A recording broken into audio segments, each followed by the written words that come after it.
We're looking at question 78 on the AP Statistics Midterm Review Packet, and we're given the following scenario. Is the probability that a randomly selected person has a rare disease for which a diagnostic test has been developed is 0.001, so 0.1%. This diagnostic test is not perfect. Now that statement should make you think false positives and false negatives, and that's kind of where it's leaning in this scenario. So let's read the next sentence. The probability that the test will be positive, indicating the person has the disease, is 0.99 for a person with the disease. Stop for a second. Now what that means is if the person has the disease, you will get a positive result 99% of the time. Let me rephrase that.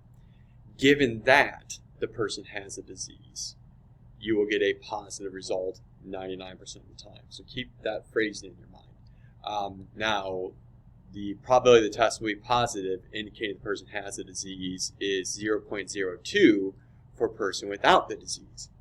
So it will show a positive result for someone who does not have the disease 2% of the time. Let's rephrase that with probability. Given that the person does not have the disease, you will get a positive result 2% of the time. So now let's read what question 78 is. If a randomly selected person is tested and a positive result is given, what's the probability the individual has the disease? So I'm thinking we're going to have to do a probability diagram with this, a tree diagram with it. And so you can see I have it lined out here. And you have to think about the order that things happen when you look at a tree diagram, when you look at this probability diagram. And the first thing you're dealing with is you're dealing with a randomly selected person. So I have a randomly selected person. And you may go, okay, we're testing that randomly selected person, so maybe the first branches are positive result, negative result. And that's not true. Because that person, if they're going into that test, inside their body, they either have the disease or they do not have the disease. And that's really what these are. They either have the disease or they don't have the disease. That's the first branch in the diagram. Then the test happens.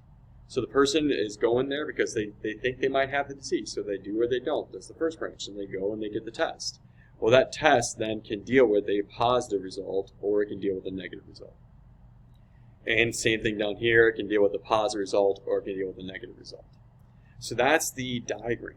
That's what we need to look at. We need to fill in the information that we know. Now, what do we know from the prompt? We know that the probability that someone has a disease in the population is 0.001. So I know right here is 0.001. That's one thing I do know, which by the way means I know what's right below it, because right below it is the complement. So right here I'm going to have 0.999. So that's the first thing that was given to me. Now we're going to be given other information. We're told that if the person has a disease, so let's kind of follow what's going on. So there's a randomly selected person. They go, they have the disease. Now right there is where they're taking the test.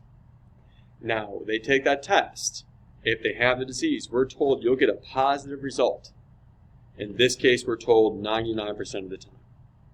So given that they're at that point, you should have 0.99 there, because that's where they are. The person has a disease, so given that they have the disease, you'll get a positive result 99% of the time, so that's 0.99. And then the same idea is right underneath it. That's going to be its complement. So then I do know this is 0.01. Okay, what else were we given? We were told what happens for a positive result with someone who does not have the disease. So, hey, this person does not have the disease. So they're good. The doctor's like, hey, we need to get you tested for this, but they don't have it. That's where you're at. Given that they're at that location 2% of the time, it's going to give you a positive result. So that last part, right there is where you're standing. So that 2% of the time, it goes right here, the probability of 0.02. And then the same idea we have is the complement, 0.98 goes there. So that's how we filled it in. So the ands, we're going to talk about those, are certain locations for them. And then the given that's are actually the ends after the branches. So if you look at given that, we were here, we had a randomly selected person, they had the disease. So given that you're at that spot, the next branch is 99%. All right, so how do I get the probabilities associated with those? And what I do is I multiply the branches out. As I follow the branch, I do 0.001, and I'm going to multiply by 0.99. That's going to give me this. And then I do the same thing. I'm going to multiply here. It's going to give me this, and so on and so on. So those are my probabilities. So that's what I'm dealing with. Now the question is, how do we use all these numbers? We're asked to find the probability that the person has a disease given that there's a positive result.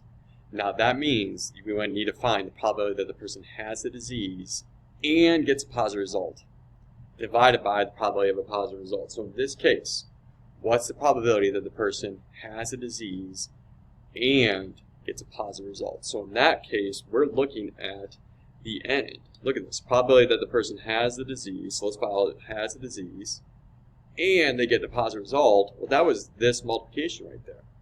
That was the 0.00099. So I know this would be the 0.00099. That's what we're looking at. So that's good news.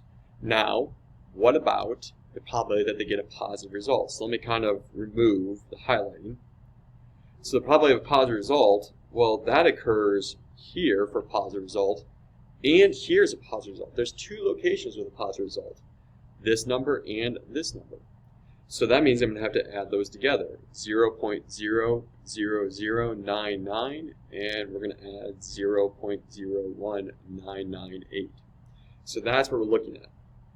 I'm really going to calculate that probability. So I'm really dealing with the probability of has a disease and a positive result, 0.00099, divided by, there are two outcomes that were positive. And I need to add those together. And that's going to give me, if I type that in, my result, which would be about 0.047. So this is important to understand what are the ands now. So the given that's are the ones we talk about, that 0.99. Given that they have the disease, it's 99% accurate. So the given that was the end of the branch here. So what are the ands? The ands are the multiplication.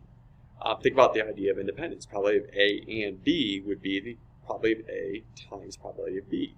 So it's going to be the end result. That 0.00099 is the and. So this is question 78. It's a good one to kind of focus on because of the tree diagram. How do you go about it? How do you interpret it? And where are the given that's located? Where are the ands located when you're dealing with probabilities?